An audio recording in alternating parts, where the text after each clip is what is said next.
I'm someone who had the cladding in my hair, I had the cladding on my body. There was no one who would have been at the scene on the night that didn't have some of that material on them. Everyone knows the word Grenfell, but very, very few people know the names of the companies involved in it. And that's partly because there has been a muzzling. We have to widen this out when we're talking about industrial action. We have to be ungovernable. The suffragettes literally were not taken seriously until they threw a rock through Downing Street and attempted to push Winston Churchill under a train. I'm just being honest here. Quite a small percentage of society just need to become ungovernable for long enough for the parameters of logic for the ruling class to be dictated to them. At this point, the role of Wes Streeting is going to be to implement the final push of this process, which has been the managed decline of the NHS. His office costs were paid in the previous year by Lord Mendelssohn, who is a lobbyist in the House of Lords, and at the very time that Lord Mendelssohn, through Red Capital, was funding Wes Streeting's office costs, he was also part of the Europa Health Group, which was benefiting from the privatisation of the NHS. Lowkey, hello, how's it going? Hi, I'm fine, thank you. How are you? Yeah, not too bad, thanks, mate. We're talking because you're going on tour very, very soon. How are you feeling about it? I'm really excited. You know, one of the best things about releasing your music and a lot of people hearing it is actually going around the world or the country and connecting with people that have not only absorbed what you've said, but also interacted with it in their own way. And I think one of the things that is always quite an emotional experience is, particularly as a lot of the songs are dealing with quite serious issues, quite deep issues, when people interact with the music, it connects with them sometimes on quite an intimate level. And so when you're able to meet people and talk to them about how they have felt about the song, a particular song, it makes it just an amazing experience. So I'm really looking forward to that for sure. We'll get into some of those issues over the course of this conversation. Just a word quickly on the state of the music scene right now, because over the last couple of years we've had a lot of venues have closed down. Have you found it more difficult for yourself in organising this tour? Well, I think one of the interesting things that we have to look at is the way that the COVID period reshaped independent music. So in 2019, and this is even prior to COVID, you had literally the amount of money that was made from streams in the industry by independent musicians was absolutely minimal, unfortunately. And since then, what you've seen is major labels really able to consolidate their power, because when it came to the COVID period, it was the people that had the capital and a lot of money to invest in music, but also with the changes that had taken place at different tech companies, you saw a real advantaging of the work coming out of the major labels. So as far as, one of the great things about the tour we're about to do is it's taking place during Independent Music Venues Week. So we'll be in Birmingham on one of the particular days of that. And that's a really important institution, really, that needs to be supported, the Independent Music Venues Week. And I believe that as an independent artist, I've always been independent. There was a small period where I was part of a larger group. We had members of the Arctic Monkeys, we had members of Baby Shambles, we had members of Reverend and the Makers, and we were on a large independent label, which was Wall of Sound. But generally, I feel that as an independent artist, the space is actually getting smaller in terms of having an equal voice to others. You had sort of the golden age, I would say, of like 2010 to maybe 2015, 2016. But since then, steadily, we've seen that sort of decline.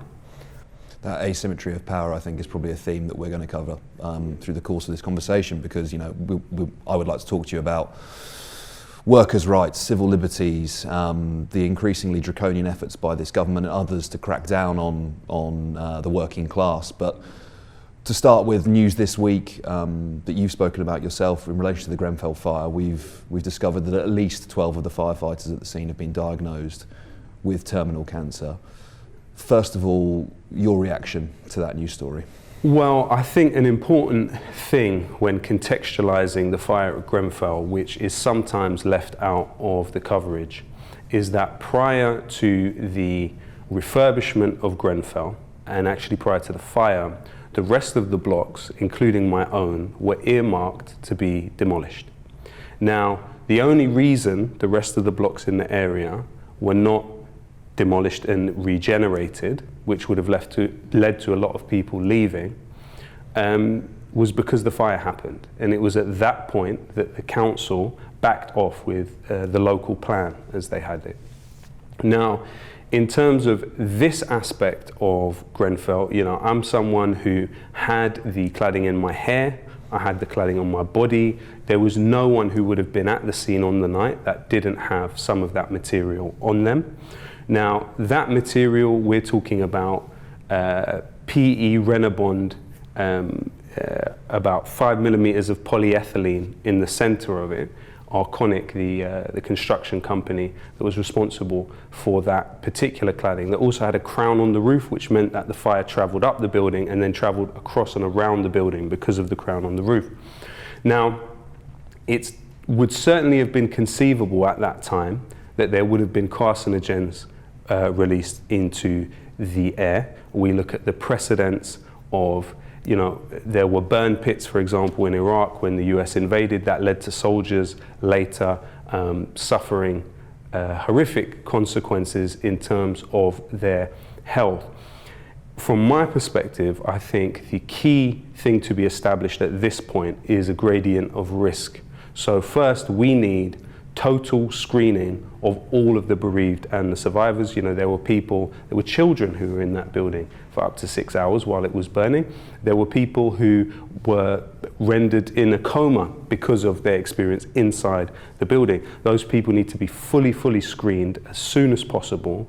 It should have happened a long time ago.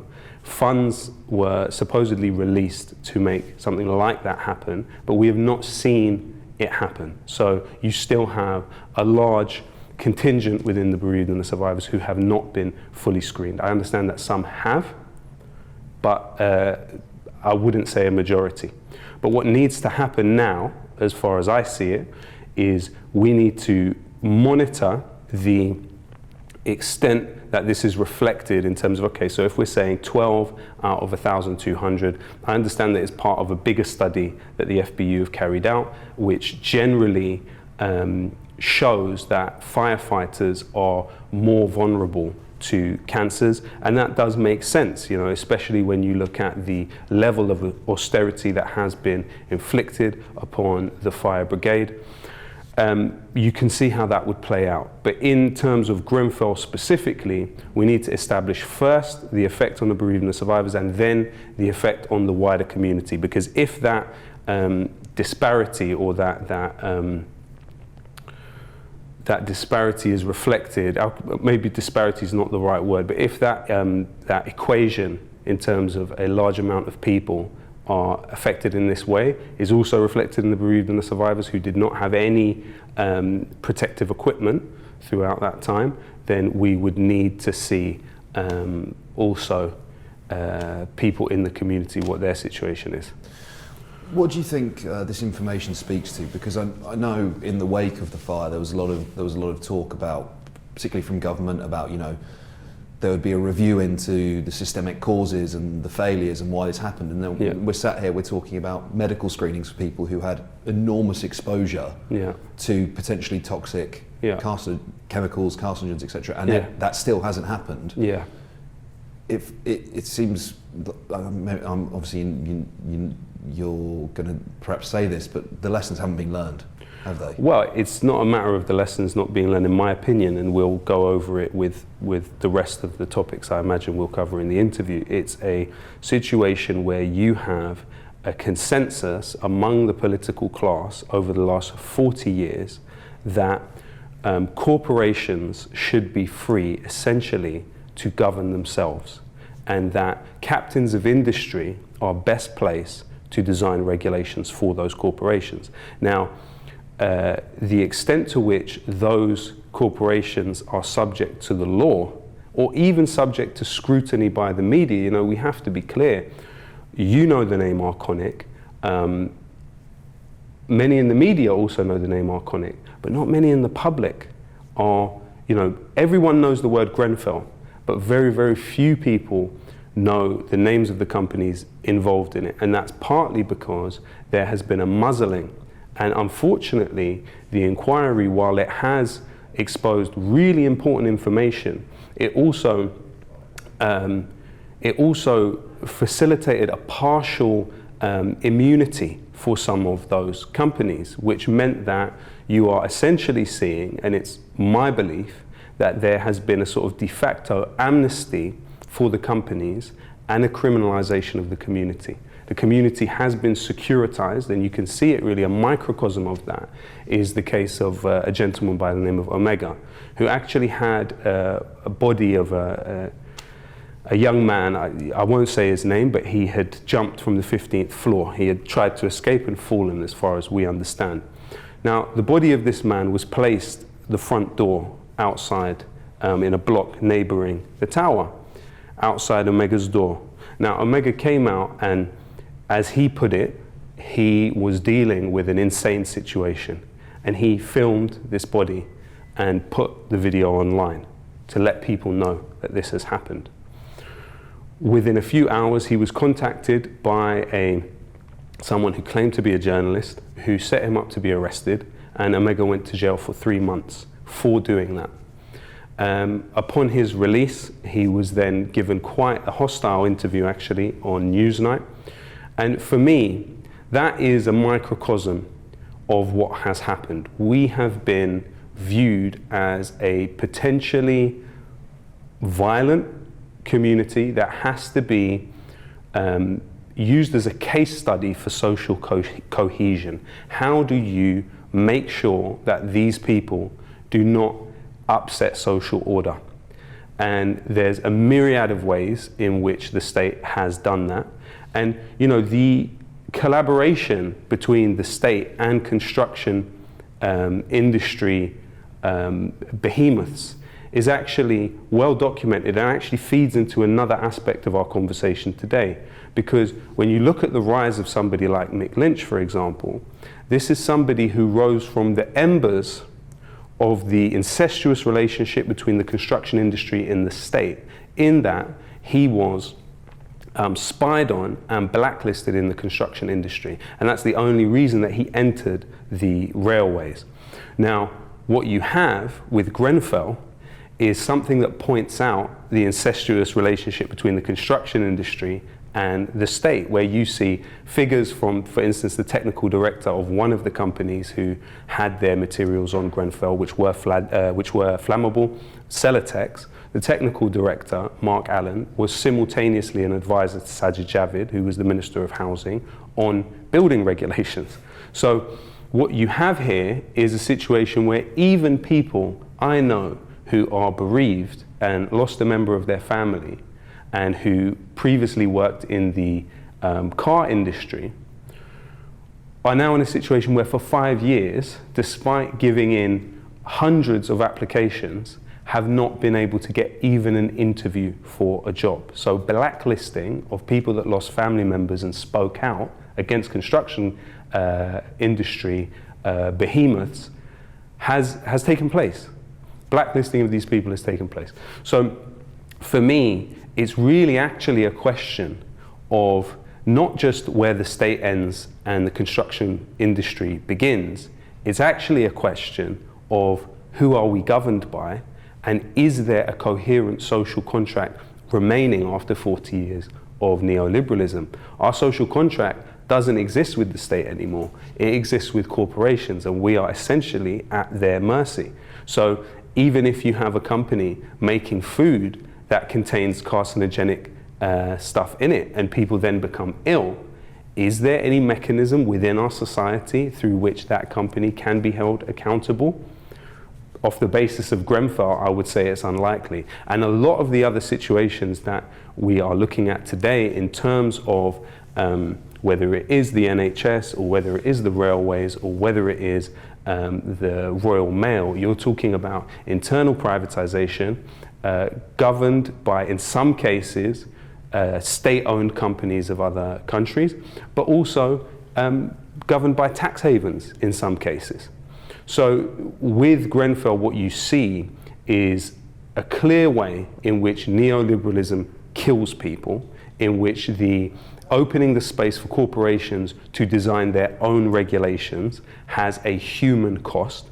And so we definitely do not see, let alone among the political class, but just generally as a societal consensus, we do not see a realization taking place about what we are exactly facing. And the problem with Grenfell, in my opinion, is that it was exceptionalized rather than generalized. So this community was looked upon as, you know, it was lionized in some ways, which is also dangerous because it says, you know, look how dignified people are. Well, actually, what we needed was something that rocked the boat more than dignity, in my opinion. But it's also looked at in a way of, you know, these are the intricacies of this community.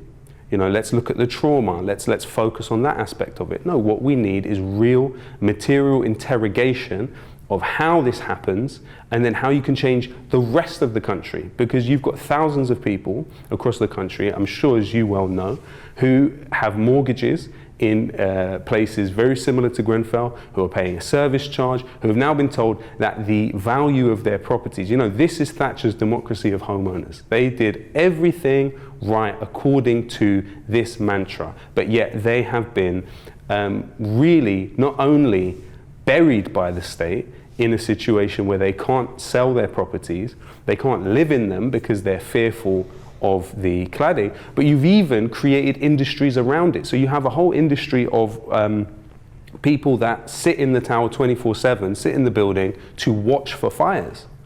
So you have industries that are created around mitigating what's happened.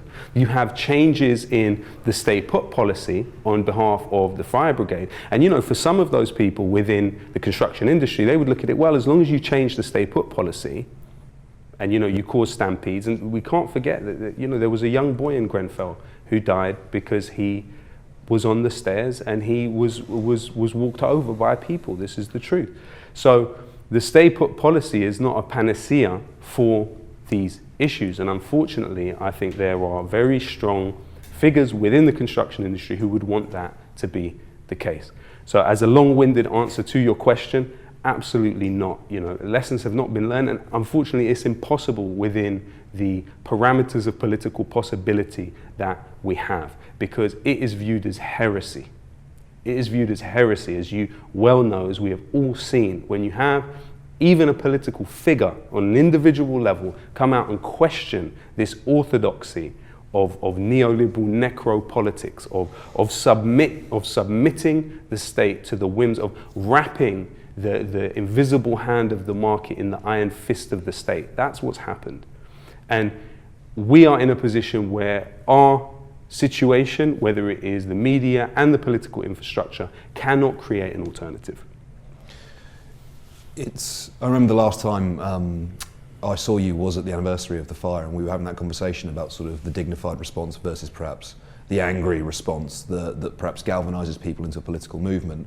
And that is the response that we're seeing at the moment with the unions, because this anti-strike legislation that's coming through, that the government's pushing through, is quite draconian really in its way to limit people the ability to withdraw labour. And this week you saw there was actually a demonstration in Parliament, outside Parliament, thousands of people there attending, listening to the likes of, yes, Mick Lynch you mentioned earlier, other union leaders, and some politicians were present as well, also giving speeches, also speaking and interacting with the crowd. I wonder, it's not a surprise, is it, to you? No, my question was going to be, are you surprised by the fact that the government is pushing this anti-strike legislation through? I'm guessing your answer is no, you're not surprised at all. Well, it's been a constant war. When we look at the organisations, there were 1,000 political groups that were infiltrated by spy cops, by the Special Demonstration Squad, and a huge percentage of them were unions, even down as far as the National Union of Students, of the National Union of Teachers. But the interesting thing to me, though, is that the response to this legislation is February 1st, you are seeing simultaneously around 300 to 400,000 people striking you've got 100,000 civil servants from 124 government departments will be striking at the same time as tens of thousands of rail workers, at the same time as something like 70,000 teachers or so. You are seeing really their attempt to paper over these cracks, lead to those cracks developing into real crevices. And when we talk about what we value about British society, we value things like the right to vote for parliamentary representation. But do we understand that it was 300 years plus of the Chartists militating for that right of people who weren't landed gentry to vote for that representation? What did that struggle entail? It entailed the massacre at Peterloo in 1819. It entailed William Cuffey, a black man who was disabled, who led the Chartists, actually being sent to a penal colony in Tasmania. You also think about whether it is the pay for people that are women that are pregnant, whether it is situations of sick leave, whether it is all of these things, the 8-hour day, you know, all of these things were won through collective bargaining. I mean, even the weekend, even the fact that there's not corporal punishment in schools. Children had to hit the streets and protest against it in this country. So actually, a lot of the things that a certain section of the ruling class would tell us are definitive of the civilization we are a part of were actually won off the back of that tension between those that rule and those that are ruled, between those that are ultimate beneficiaries of the society and those that are the heart, the spine, and the lungs of the society. And so what we see in a situation now is really actually a culmination of this 40 years of class war, which not only has entailed this special demonstration squad, a special branch sharing information with private companies about employees, but also has been what they called the Economic Reconstruction Group. This is prior to James Callaghan going to the IMF in 1979, taking $3.9 billion loan. You saw within the Conservative Party the moving towards this new idea of denationalisation. And this was the Economic Reconstruction Group that got close to Thatcher and basically laid the foundation for Thatcher to come in and privatise, whether it was the water, whether it was the gas. But then there were what was seen as almost a sacred cow, which was the NHS, which was a little bit harder. John Major started doing things to do it. And you had the establishment of an internal market within the NHS, which meant that the cost cutting was incentivized on so many levels, and the logic of the market was applied to what we understand to be a human right, which is healthcare. And so across this period of time, you've had so many of these basic human rights actually converted into privileges within the society. And who has it been for? If we actually look at who owns these companies that are beneficiaries from these things, it points us in some cases to state-owned companies of other countries, also tax havens. You know, you look at the Royal Mail, for example, the top shareholder, which is just around the corner from here, the top shareholder, Visa Equity, is based in Luxembourg, which is a tax haven. You look at, for example, the dispute with on the railways. So, of course, Network Rail, you know, is a semi-public private company. Andrew Haynes, you know, earns at least 20 times what the average worker in the railways. So Andrew Haynes earns, the CEO of Network Rail, earns at least 20 times what the average worker in the railways earns. But when you actually look at the operating companies, who they are and where they're based. So there's 13 companies that across this period of time the unions have been in dispute with, but they're actually owned by 7 companies. And the majority of those 7 companies are foreign state-owned enterprises. So Abellio is a Dutch state-owned company, Arriva is a German state-owned company, Trent Italia is an Italian state-owned company. And then you get down to the question of rolling stock. Now, the rolling stock companies, as you will know, they are paid come what may, and they own the trains. So Angel Trains, for example, which owns a third of the trains on Britain's railways, is based in Jersey, the tax haven of Jersey. You look, for example, at Beacon Rail, another one of the rolling stock companies. It's owned directly by JP Morgan. You look at Porterbrook. This is a company owned by German, French, Canadian companies. So you've seen people systematically disenfranchised by this process. And when we look at the late 70s, at that time, you had the top 1% of the population taking what was 6% of the national income, and then after tax, it would have been 4%. Now, what do we see now is we see it being closer to 20% of the national income going to the top 1% of the country. That in and of itself is pre-World War I level of inequality. Not level of poverty, not level of quality of life, but level of inequality, disparity between the richest and the poorest. So what percentage of the population during that time in the late 70s were actually working according to agreements won off the back of collective bargaining? You had 70+%. Now you've got 26% of the population that are working in arrangements that were won off the back of collective bargaining. So you clearly see a relationship, a correlation between those two things. And in addition to that, any countries that have a lower disparity between the richest and the poorest within that society, in terms of all indicators of health, happiness, of even crime level, all of those things are clearly effective and clearly relative to that disparity between the richest and the poorest on all levels. The richer people in societies that have a smaller disparity between the richest and the poorest are happier. That plays out, in Danny Dorling's book, The Equality Effect, goes into it in depth, and I highly recommend it to people. But you also look at the NHS as an institution. This is something that the Conservative Party voted against the establishment of 21 times. This is post-World War II, when you had something like 30% of the homes destroyed. You had 20,000 people dying of tuberculosis. You had an infant mortality level that was 10 times what it is today. And yet the Conservative Party, under Winston Churchill, still voted against it. And Churchill himself even compared it to Nazism. So this is what we're talking about, an antagonism to this idea of public provision.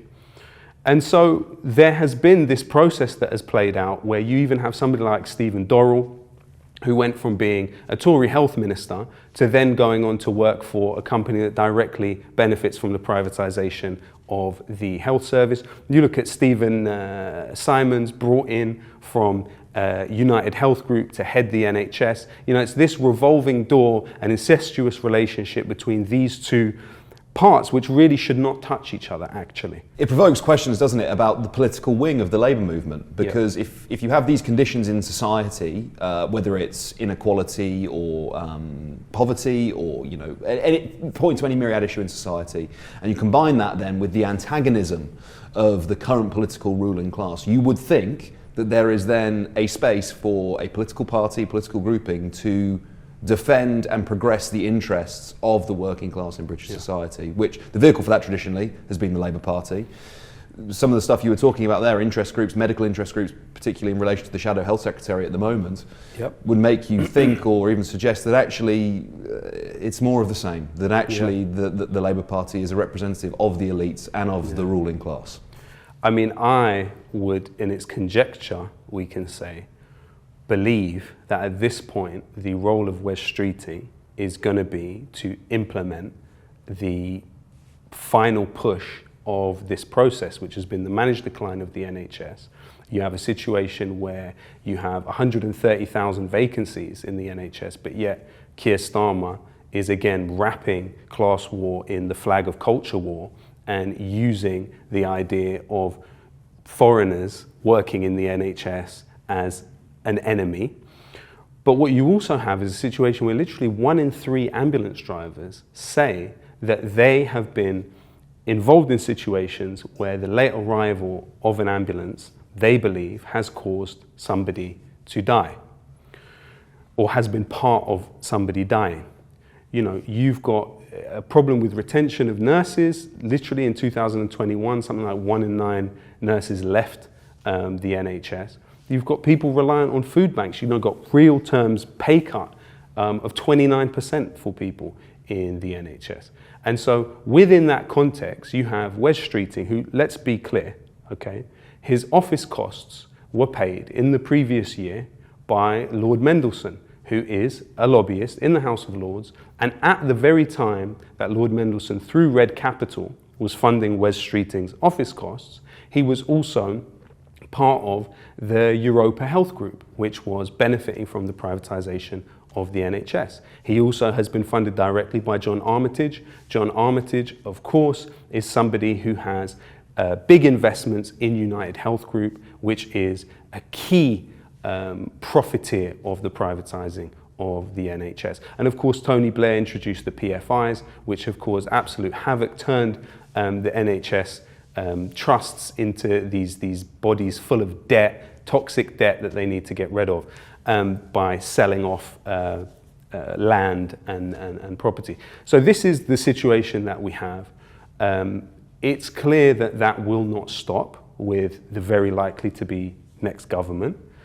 And so therefore, we have to widen this out when we're talking about industrial action. We have to be ungovernable. We have to look at, you know, for example, John Scott, who, you know, unfortunately, as far as I understand, had some dealings with the CIA, but, you know, a lot of the good people in academia seemingly during that period were roped into things like that. But he had this interesting theory of ungovernability and how we can make ourselves, you remove the consensus in a general way from a particular situation, and quite a small percentage of society just need to become ungovernable for long enough for the parameters of logic for the ruling class to be dictated to them. And actually that's the lesson of history here, whether we look at the Chartists, whether we look at the suffragettes. You know, the suffragettes literally were not taken seriously until they threw a rock through Downing Street and attempted to push Winston Churchill under a train. I'm just being honest here. And now everybody, from talking about the suffragettes as terrorists at that time, now falls over themselves to try and state some sort of affinity, whether it's Theresa May or others. So actually the way we understand society developing and becoming more just, you know, and another interesting way to look at it is anybody who has advocated for a more just society has, within their lifetime, been demonized massively. But post their death, it's almost universal. If you were to look at the approval ratings for somebody like Martin Luther King, for example, while he was alive, literally up to him dying, they were very, very low. People did not like Martin Luther King. The media campaign against him was massive. I mean, Malcolm X is another example. Not popular. By the end of their lives, not popular. But today, these are people that even within the US military, there's chapters which are focused on looking at the work of Malcolm X and Martin Luther King, you know, possibly in a surveillance lens, but also in a way where people genuinely believe that to strive for a more equal society is a noble thing to do. So that's the lesson, I would say, of history. And I feel that despite all of the mud that is being thrown at the RMT, and really, you know, they fired the first shot. They pushed things and rendered what you're talking about as the political wing of, you know, of the Labour Party. Essentially, they rendered them less relevant in terms of what happens. And so that tension is going to remain in place, and the bonds that have been built amongst the trade union movement during this period are going to be very, very difficult to interrupt, I would say. So we have an interesting period of discontent coming. Do you think there's a political argument maybe for the sort of centrism of the Labour Party? If you were to view it through the lens of, let's say, Malcolm X and MLK, right? You have one who's much more radical versus the one who's more civil, direct, peaceful. I think you can make that argument across history. You could talk about, for example, the IRA and Sinn Féin. You could talk about perhaps Arafat and the PLO maybe. That if you're going to be the soft political wing of something, it benefits you to have someone who's more radical, because you can say, look, if you don't talk to me, you're going to have to deal with them. If you don't talk to me, you're going to have to get around the table with Mick Lynch. You don't want to do that, do you? Well, I mean, I've always felt it's about the receptivity that exists within the political class, and also the extent to which they fear us as a lever of power and a lever to apply pressure through.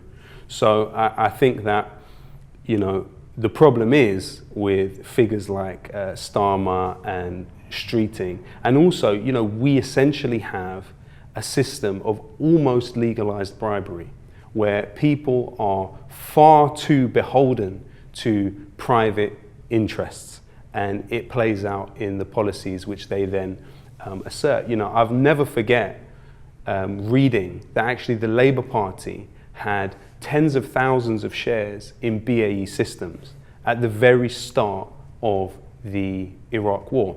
And so what does that tell you about this thin line between politics and insider trading? Where does politics begin and insider trading end in our country, in the way that our political system is shaped? So, I think that it's absolutely vital to keep that pressure up. But again, I don't have any faith in the Labour Party at all. Even under Corbyn, I didn't have faith in the Labour Party, and it was played out that it worked as an internal surveillance system to discipline the left, to identify subversives, to increase blacklisting, which is what we're talking about, And there's people who have attempted suicide. There's people who have been disqualified from all political subjectivity. That's why I never joined the party. There's people who, their employment situation has been affected just because of their political opinion.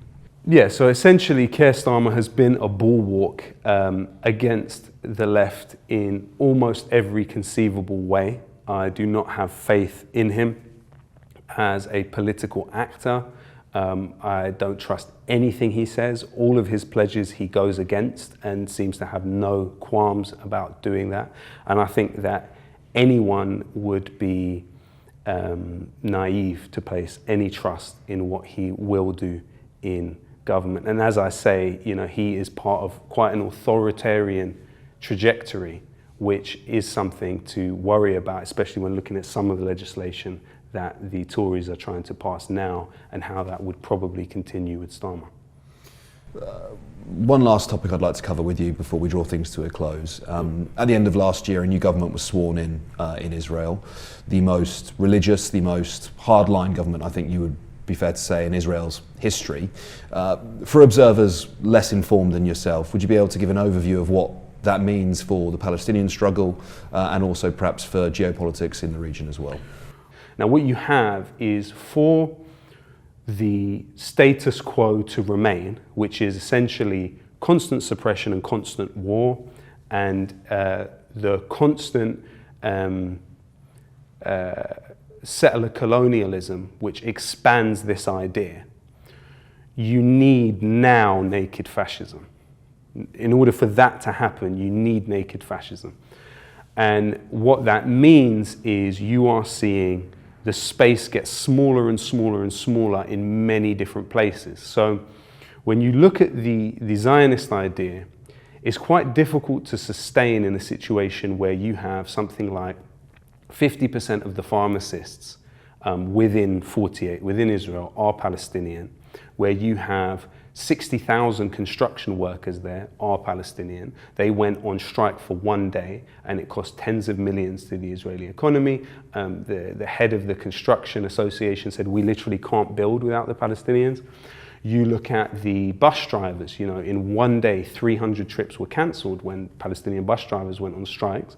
And so that in many ways disabled the economy. Now, there has been a move across the last 30 years to move Palestinians within Israel out of the agriculture sector and into the service sector, and that has actually a very solid basis behind it, and that basis is when these people are close to the agriculture sector, they're more of a threat to the ability of things to just keep going as the way they are.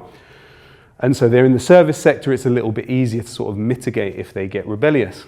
And so now when you have somebody like Ben-Gvir, who idolized Baruch Goldstein, who carried out the massacre at the Ibrahimi Mosque of 29 people, Ben-Gvir actually had a picture of Baruch Goldstein in his house up until just a few years ago, if I remember correctly. He was denied entry into the IDF, wasn't he, because of his sympathies towards organisations?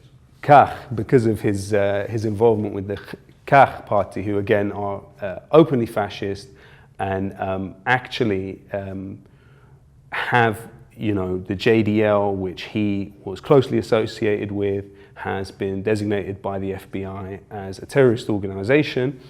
But then you also have with him an interesting but an interesting part of the killing of Yitzhak Rabin, in that just before Rabin was assassinated, Ben-Gvir took the Mercedes symbol off of his car.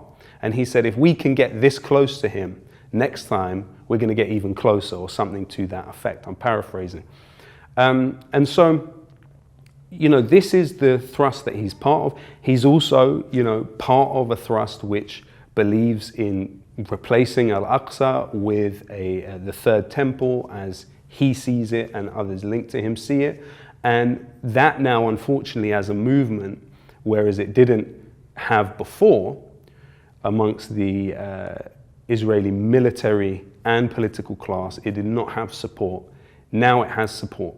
And so you have people like the Ministry of Culture and the Ministry of Education funding organizations who are publicly not only calling for but planning for the destruction of what is the third holiest site to Muslims. And so what you have is this really toxic combination of an escalation in all of these things, which, on one hand, it makes the original idea, which is a situation where some people are advantaged and other people are not, where some people have access to all area, whatever area, and others do not, where some people have, the idea that I've always, and I've developed this more the older I've got, is a hesitance to accept ideas of back projection. And it's something also that sort of being part of a diasporic community, the Iraq war affecting you in a way, you're of Iraqi origin, you're here.